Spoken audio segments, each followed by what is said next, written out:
Hello, everybody, and welcome to our channel. I'm Mark. And I'm Rob. And today we're going to talk about China's control over the IOC and their poor sportsmanship.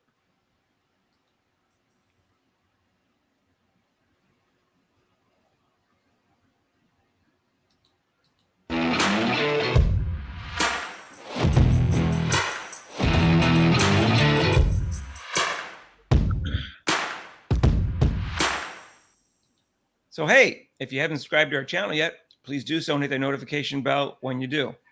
So, Rob, what would you like to talk about today? So, Mark, I'm fired up today. On Sunday, Taiwan, Chinese Taipei, I'll go into that later also, and China played in the finals for the men's doubles badminton.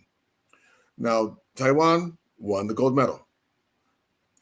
But China, they pulled their broadcast. They pulled the broadcast of them losing.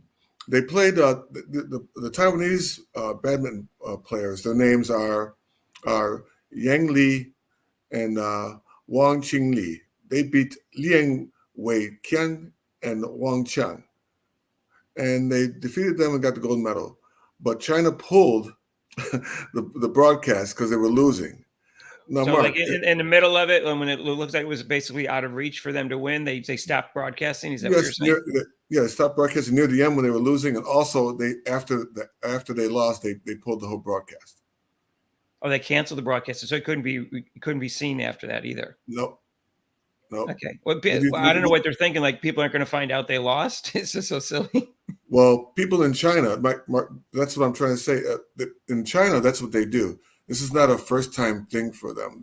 I'm not going to get too political. But they have access to the internet. They don't. No. No one in the country has access to the internet. That's not what I have access. They have access, but China controls that. The match close? Yes, it was a close match, but in the end, Taiwan and Chinese Taipei, they won. But they've done that before. And real quick, not like I said, I don't want to get into political. They did that before with Tiananmen Square. None of the people in China know anything about Tiananmen Square. If you went over to China and showed anything about Tiananmen Square, Mark, you would probably be arrested or they would break your film. I wonder if they do this for all their teams and all their athletes. If they underachieve or are losing in an event, do they just stop broadcasting it all the time? I mean, no, only this is only because of Taiwan, because they want control of Taiwan. So their thing is that they're pissed off and they're very unsportsmanlike. How dare Taiwan beat us? They should be part of our country. They shouldn't be. So that's their deal behind this. So if they were playing, say, Germany in the finals or just in a regular match, and they're losing, they don't stop broadcasting. No. Okay, I just want to make it clear. So that, or if their athlete is supposed to win a gold and comes in fifth, they don't stop broadcasting. Right. All right. So that's the poor sportsmanship. Now, people probably don't know about why they called. It's not letting Taiwan be called Taiwan due to the Olympics. They're called Chinese Taipei. And the reason behind that is also involves China. That's where the corruption is. They're saying that they want just one state. Like Taiwan is a province of theirs and they own it. They conspired with the IOC where they can't even display the Taiwan flag. They cannot even mention the name Taiwan. In fact, in this Olympics, Taiwan can't? Nope. The Olympic won't let them. They won't let them say anything about Taiwan. Oh, wow. I didn't know that. Okay. Or display anything about Taiwan. Just recently, during that badminton match, a young lady who lives in France, she unveiled a banner, and it was the picture of the country of Taiwan. And on that, written on it was in Chinese, it says it's Jiao, which means go in Chinese, Jiao Taiwan. And she was confronted by security, and someone actually took away her poster saying that, saying Jiao Taiwan. And this is because China has control over the IOC, and that's why they can't even. That's why they are called Chinese Taipei, because they want them to still be part of. They're saying that they're part of China. Rob, go ahead. I'm sorry. I'm sorry. Go ahead. Keep going. The three teams or countries that cannot display their flags are Russia and Belarus because of the Ukraine war.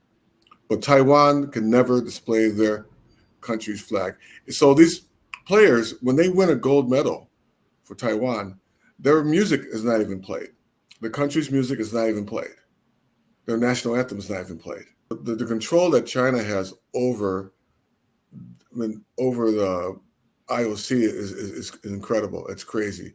Well, I think the swimming community will agree with you, Rob, because they had a 23 athletes that's tested positive for steroids. They later said it was because of food poisoning or something like that, and there was no penalty. It wasn't even announced originally, Rob. People didn't find out about later.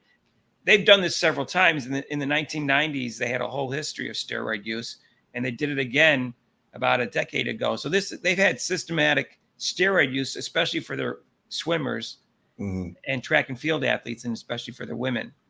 But I mean, right now one of their swimmers won the 100-meter free and dropped 0.4 seconds off the world record, and everybody thinks he's doing steroids. Although he was not one of the ones that tested positive. I want to make that clear.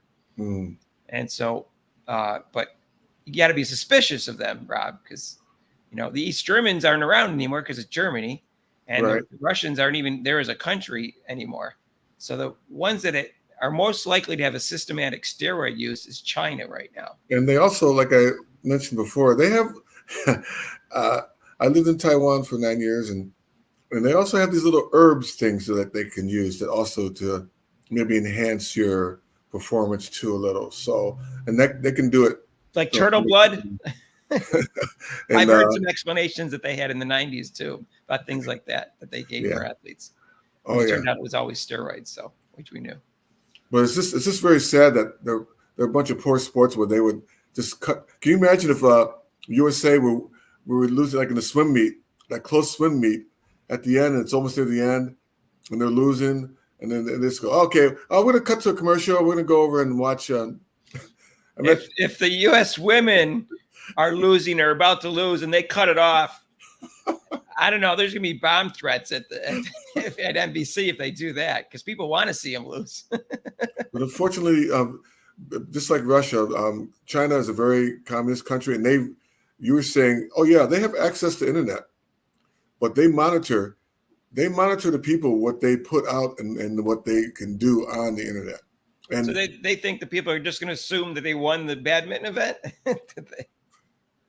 I think people are going to figure it out. They're going to figure it out. Oh, they'll figure it out. But I mean, but it's just the fact that they won't blatantly say that Taiwan won because of that reason.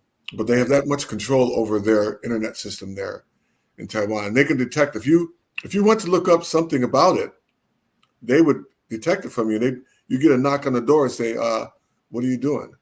That's how. Yeah, the IOC's always been very corrupt, Rob. And I mean, that's why we almost didn't have wrestling, because other sports paid the people doing the voting to allow their sports in, and it didn't have enough room for the wrestling. And people went crazy and had to, appeal to them, and they finally allowed them in, but they cut it down from 10 weight classes to 6. Yeah. So that's why we're dealing with that right now in wrestling, because the IOC is very corrupt. And in fact, look at the fact that we have flag football, where I know the rules, you have to have 75 countries play that sport competitively. There's no way. People don't even know what American football is. And 75 countries play flag football competitively. Maybe they know what it is and play it casually, but there's no way, because guess what? The National Football League maybe had a lot of a pull on that to promote their sport. And ultimate frisbee, something like that's been around since 1967, and it's played in way over 75 countries. They have world championships and World Cups and stuff like that. That didn't get in, but flag football did. The IOC is corrupt, Rob. This video, hit the like button. If you haven't subscribed yet, why not? We almost at 3,000. We need your help. So please. Jayo. And we're going to go live today for the Olympics, 2 to 5, and Friday and Saturday will be our last 2 days. Follow us and join us for that. And our live show returns on Monday, 6 to 8 Eastern time. And we'll discuss anything. We're going to start discussing football now after the Olympics on Monday nights. And we do it every Monday except for major holidays. If you want to donate to this channel, you can with super chats and super thanks down below. And there's also a link to PayPal. And we'll see you in the next video.